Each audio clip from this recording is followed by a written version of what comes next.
Oke, kita ngobrol lagi bersama Bung Rocky. Tadi pagi dalam perbincangannya Anda sempat menyinggung soal pernyataan Ketua Umum Projo ya, Budi Ari, eh, yang menyatakan bahwa Budi Ari ini Menkominfo juga loh, yang jangan lupa ya, yang dia menyatakan bahwa Pak Jokowi itu masih terlalu muda untuk pensiun. Dan saya kira ini kita tidak bisa menafsirkan kalimat itu secara letterlek begitu saja. Pasti ada sinyal-sinyal politik mengapa kalimat seperti itu harus diucapkan, gitu. Iya, terlalu muda untuk pensiun, artinya jangan pensiun. Kan itu Ya, masalahnya ya. tuh. Mhm. Tapi kan problem kita adalah mereka yang masih mengandalkan kemampuan pencitraan untuk membackup Pak Jokowi supaya masuk lagi dalam percawe-cawean. Kan udah 3 periode gagal, perpanjang masa pemimpin segala macam. Sekarang masih masih muda tuh, terlalu muda untuk pensiun tuh. Jadi memang ada sponsor dari pendukung Pak Jokowi. Oke, nggak ada soal tuh. Hmm. Untuk mengatakan bahwa Jokowi harus punya vehicle, harus punya wahana untuk meneruskan ambisi dia kan. Jadi memang Jokowi lagi didorong untuk ambil salah satu partai lah. Ya pasti Golkar yang diincar, kira-kira begitu kan. Dan Hmm. kemampuan maneuvering dari orang di sekitar Jokowi ini justru akan bertambah karena kecemasan mereka bahwa Jokowi justru makin lama legitimasi makin hilang. Jadi mereka justru akan kehilangan akses pada Jokowi kalau Jokowi dianggap udah nggak punya lagi mainan politik. Nah, karena itu bahkan ide yang paling dangkal pun diucapkan terlalu muda untuk pensiun tuh. Dia bukan terlalu muda, memang dia udah nggak bisa bekerja kok. Jadi orang yang terlalu tua juga kalau masih bisa bekerja pasti dipilih oleh rakyat kan. Dan Ya. faktanya bahwa Jokowi cuma dipilih oleh 2,8% rakyatnya itu masalahnya. Jadi kalau mau dibilang, ya hasil survei banyak orang ketemu di jalan, iya tapi faktanya partainya Jokowi yang namanya PSI itu cuma dipilih oleh 2,8% rakyat. Itu selesai di situ kan. Jadi Hmm. apapun yang mau ditambahkan kita balik aja bahwa secara statistik dan itu bukan lagi statistik yang ada samplingnya. Ini populasinya begitu 2,8 itu. Nah Ya. kalau masih pakai sampling ya cuma diambil 10%, 20% atau 1.200 sampel yang menjadi standar untuk menguji Jokowi masih disukai apa enggak. Ini pemilunya sendiri mengatakan Jokowi tidak lagi disukai. Atau karena itu kan kita nggak bisa tentukan. Tetapi dengan jalan pikiran yang sama, orang yang memilih berada dua-duanya ada bagian 30%. Itu intinya. Ya. Oke. Saya Ya, mau coba mencari pembanding begitu, mencari referensi, dan saya menengok ke Amerika begitu. Siapa sih presiden yang muda yang mungkin dalam tanda petik disebut usianya terlalu muda? Clinton itu ketika pensiun 2 periode juga muda. Kemudian Obama juga cukup muda begitu. Dan ketika mereka akhirnya turun, ya mereka turun saja sebagai presiden gitu, husnul khotimah lah gitu. Dan kemudian mereka sering diundang dalam forum-forum internasional sebagai pembicara dan sebagainya. Jadi tidak ada alasan kemudian mereka mencari-cari jabatan baru karena dengan alasan usianya masih muda tadi gitu.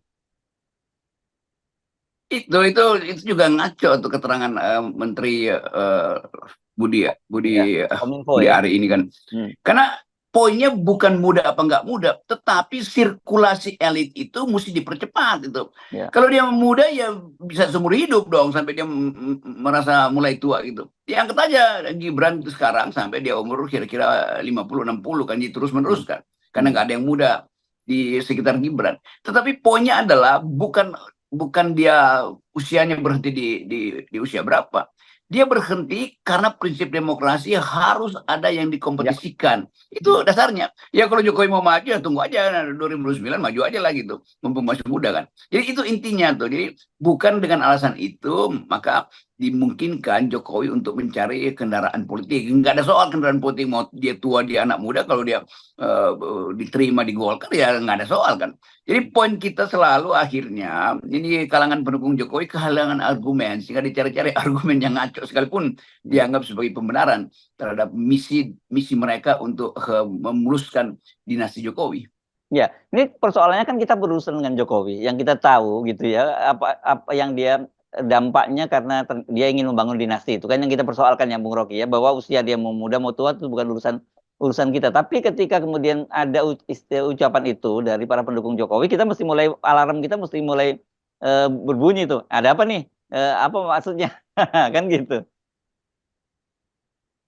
Ya, pasti memutuskan kemangkrakan. Ada bendungan, ada airnya, tapi ya mau apa bendungan itu? Power plant-nya nggak ada di situ, sawahnya nggak ada di situ. Jadi proyek mangkrak Jokowi itu yang mau diteruskan karena dia masih muda gitu masalahnya. Hmm. Jadi kita sebetulnya berupaya untuk memperlihatkan bahwa kita udah masuk pada semacam olok-olok dunia bahwa Indonesia menghasilkan pemilu dengan cara yang sogok menyogok, dengan cara yang tidak beradab. Kan itu kalau kita bicara dengan diplomat asing itu mereka semuanya kayak tutup hidung itu untuk mencium demokrasi Indonesia kan. Nah, orang-orang semacam Projo itu mestinya juga kan itu kalangan yang saya kenal baik itu Hmm. terdidik, terlatih dalam berpikir, mengucapkan kalimat itu yang diketawain orang sedunia tuh. Kalau kita mungkin nggak akan ketawa karena dianggap ya memang itu proyeknya Projo. Hmm. Tetapi ucapan itu kan ucapan yang tidak bermutu tuh. Karena dia masih muda, maka dia masih harus beroperasi di dalam politik Indonesia. Boleh aja, bukan soal muda. Dia memerlukan memang kendaraan politik untuk mengamankan potensi dia dikriminalkan bahkan ketika dia masih muda. Ya, Jokowi kan itu dasarnya kan.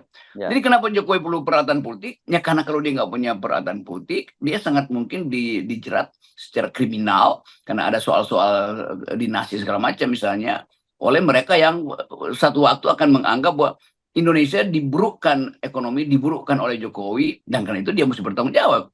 ya. Karena korupsi itu nggak ada kadaluarsa tuh. Jadi Presiden Jokowi mungkin 5 tahun ke depan itu tiba-tiba ada presiden baru datang dari kalangan yang betul-betul diametral berbeda dengan Jokowi, lalu nangkap Jokowi dengan dinastinya.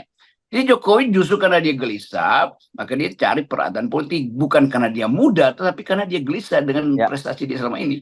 Nggak ya. ada itu pada Bill Clinton, pada Obama, tenang aja. Karena dia merasa, nggak saya udah cukup. Dan saya nggak ada problem dengan beban-beban korupsi atau kriminal yang akan dibebankan pada saya di masa depan. Ya jadilah Obama itu mondar-mandir, kasih ceramah di mana-mana, Bill Clinton masuk keluar mall bahkan. Hmm. Dan kemungkinan itu yang kita ingin lihat bahwa seharusnya Jokowi juga lega aja tuh. Dan kalau dia masuk keluar mall, jadi orang akan, hai Pak Jokowi apa kabar? Akan diundang ke forum-forum internasional dan Jokowi akan dilatih untuk jadi tokoh internasional kan, dilatih karena sementara ini dia memang tidak terlatih. Ya, ya. Oke, itu kalau kita membandingkan dengan Amerika. Kalau kita membandingkan dengan Indonesia dengan presiden pendahulunya itu ada Pak SBY dan ada Ibu Megawati. Dan mereka kan memang membangun partai politik begitu, sehingga memungkinkan mereka untuk terus bercawe-cawe dalam politik.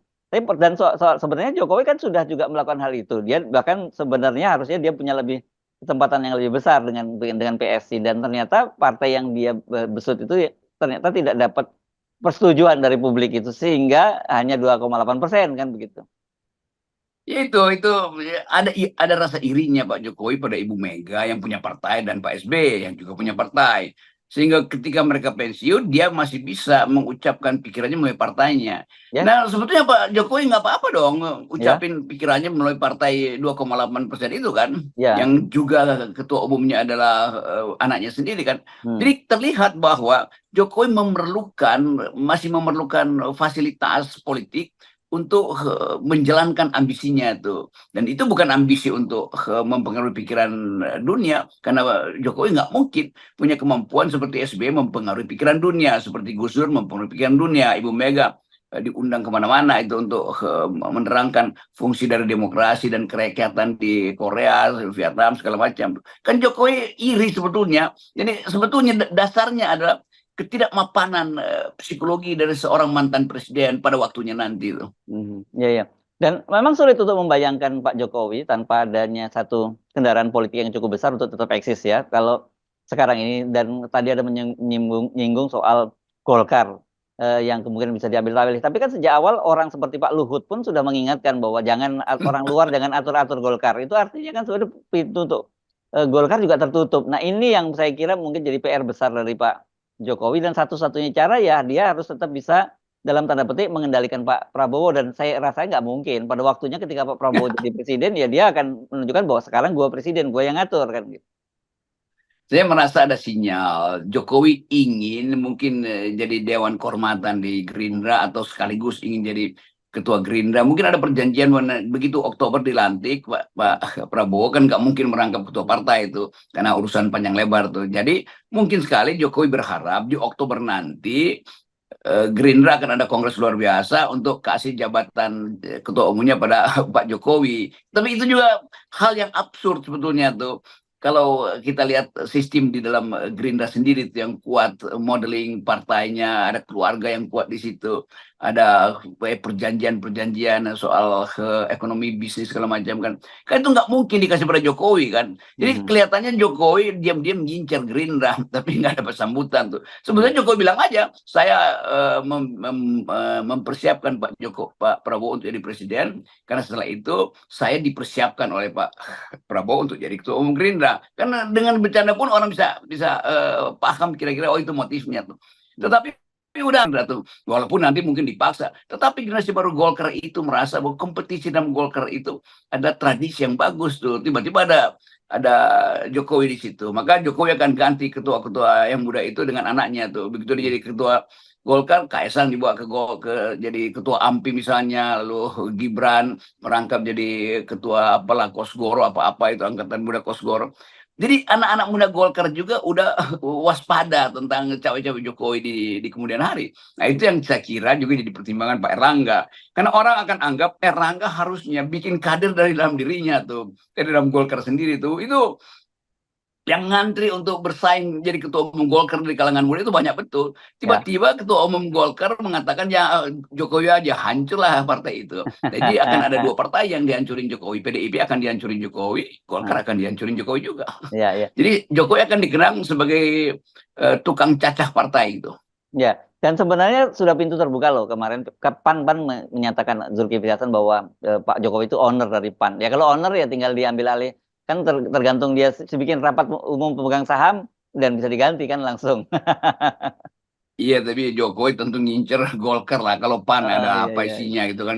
iya, Jadi iya, Jokowi juga ada mutunya juga kalau minta sesuatu kan. iya, iya, Dia iya, tentu saja Zulkifli nawarin, tapi kata Jokowi ya memang lu apa dibandingkan dengan Golkar. iya, Lu iya. aja bisa gua sprindikan lagi. Kayak begitu kan. Jadi kasarnya ini tuker tambah kekuasaan ini penanda awal bahwa Jokowi punya kelemahan struktural, yaitu dia tidak punya partai itu, Iya. dan dia ingin bermain politik tapi udah habis. Jadi sebetulnya dia terjebak juga dengan taruh Gibran di Gerindra, dan yang menyebabkan bahwa Prabowo menganggap ya Pak Jokowi nggak usah masuk Gerindra dong, kan udah ada Gibran, kira-kira begitu Iya, jalan iya. pikirannya kan. Ya. Dan cilakanya, dan saya kira tapi mungkin bukan hanya cilakanya ya, tapi untungnya buat bangsa kita, kok PSI yang harusnya itu kan dengan dukungan dari istana nggak mungkin seperti dari semacam itu gitu ya, Bung Rocky. Itu yang kita sebut paradoks dari Jokowi itu. Dia berpikir bahwa ditaruh Kaisang di situ, minggir yang lain itu.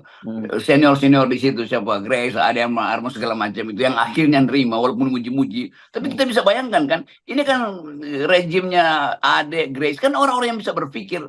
Tetapi karena perintah bahwa harus Kaisang, maka mereka juga jadi idiot akhirnya dalam politik kan.